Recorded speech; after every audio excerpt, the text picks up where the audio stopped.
Hello and welcome back to Come Geek Some. If you are new to the channel, please like and subscribe for all future content. Today we have a whole host of videos coming out, so what we're going to start with today is actually regarding The Last of Us 2. As you've seen over the last couple of weeks, even before the release of the game, there were leaks, there was actual video evidence of the way the story has gone, and it literally just showed how bad the game was going to be. Well, ladies and gentlemen, one of the sad things about all of this now is the following. Sony representative questioned one outlet's review of The Last of Us 2. Vice's Rob Zaney, do apologize for saying that wrong, says a Sony representative contacted him after he reviewed The Last of Us Part 2 to dispute some of his review's critical arguments. The Last of Us Part 2 garnered criticism for its depiction of this and some story beats, and at least one reviewer received an unorthodox follow-up from Sony over his criticisms. Despite the issues pointed out by some reviewers, The Last of Us Part 2 received mostly glowing reviews upon its release, earning perfect scores from dozens of different outlets, Screen Rant included. While The Last of Us Part 2 was extremely well received critically, its user scores tells us a different story. From the day it's released, the game was hit with a massive review bombing campaign, with users flooding Metacritic with 0 out of 10 reviews, in many cases before they could even play the game. While most of these reviews don't have much specific to say about the game at all, many cite disappointment in some of the plot twists, and mostly because, which it was their main complaint, as all the leaks that came out before it was regarding people being killed and, the main people from the last game, and then literally just going one way and pandering to the feminism. As disappointing as it is predictable, critical takes about the game from players are also laden with explicit and veiled homophobia, transphobia, and misogyny. Again, this is your Screen Rant now throwing out these buzzwords because it's like, if you don't like this game, you're one of these three. That's exactly what these companies do now, and it's kind of sad. The review bombing campaign of The Last of Us Part 2 may be a little more than a front for bigotry and entitlement, but that doesn't mean that there aren't valid critiques to be levied at the game. Among other criticisms, Vice's review says that there's practically nothing here we haven't seen done repeatedly throughout previous Naughty Dog games, and the characters' motivations, well, they're increasingly less compelling as the game drags on. As Polygon reports, the review's writer Rob Zaney was contacted by a Sony representative who he said told him, "Some of the conclusions I reached in my review were unfair and dismissed some meaningful changes on improvements." Zaney said the exchange, it was pleasant but unusual. Well, for that would be very unusual because this is your job. You play the game and you write a review about it. But when you get the publisher coming out and everything else and saying, "Well, I think you're wrong," that's just going to show that they're literally now going to try and silence all reviews if they are bad.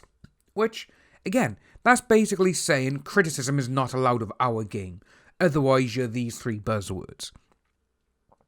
It's not unheard of for publishers to reach out about inaccuracies in reviews, but contacting critics about their conclusions is a very different subject.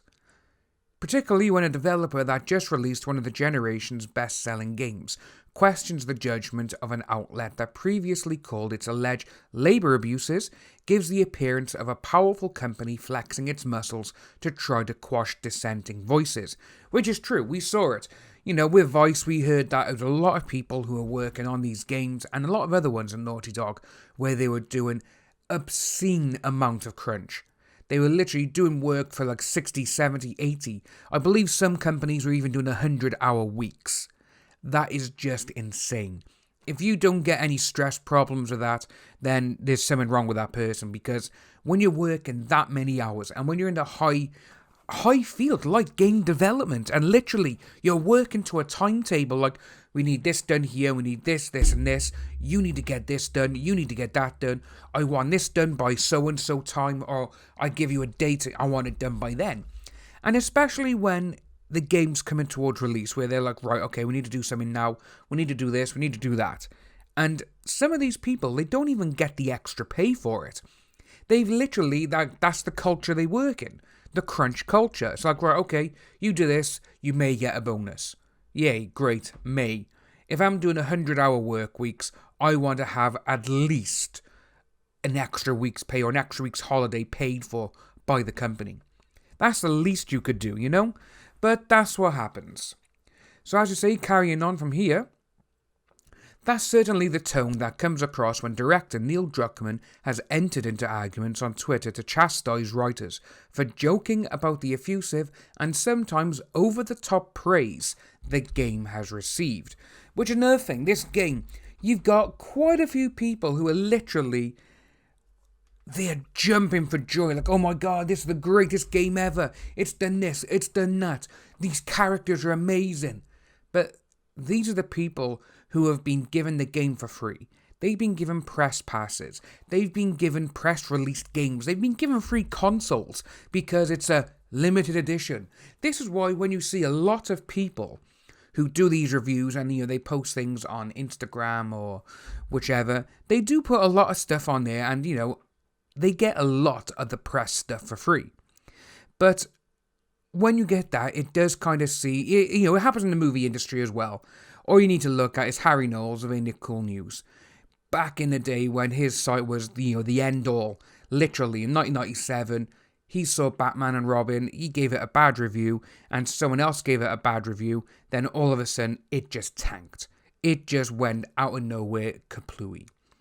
When he saw the last, Attack of the Clones for Star Wars, the prequel trilogy, he said it was going to be bad, and then all of a sudden, and he had press access, he saw an early cut of the film. What did he go and do? He gave it a glowing review. So this is what happens, and it's just kind of sad to see. Any AAA game, as anticipated as The Last of Us Part 2, is bound to generate disagreement, but in this case, that disagreement has looked more like an ugly brawl. There's always room for disagreement in subjective evaluations of games, but that space shouldn't be taken up by bad faith arguments from players or meddling from developers.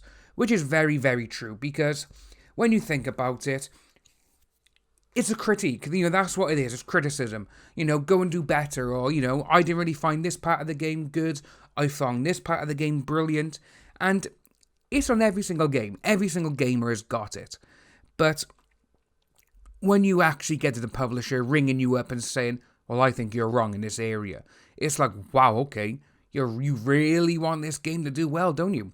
But we're going to jump into something else by here now, which is something else which is kind of interesting and is kind of obviously regarding the whole Sony representative. So what we have is the following.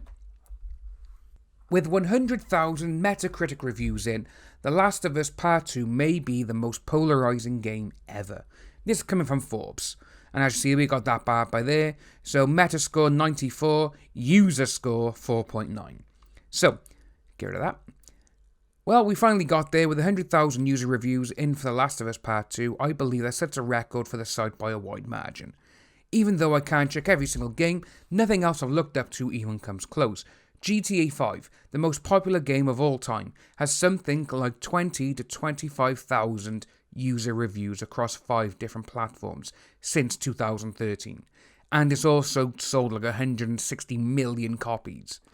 Which is a bit interesting. All 100,000 reviews of Last of Us Part 2 are on PS4 and all written in the past 2 to 3 weeks. What's the score? We have settled into what is pretty much a total deadlock between fans and detractors, which is true, because what we were just talking about regarding the love or hate relationship on games, everyone's got a thing, and it even says it right by there.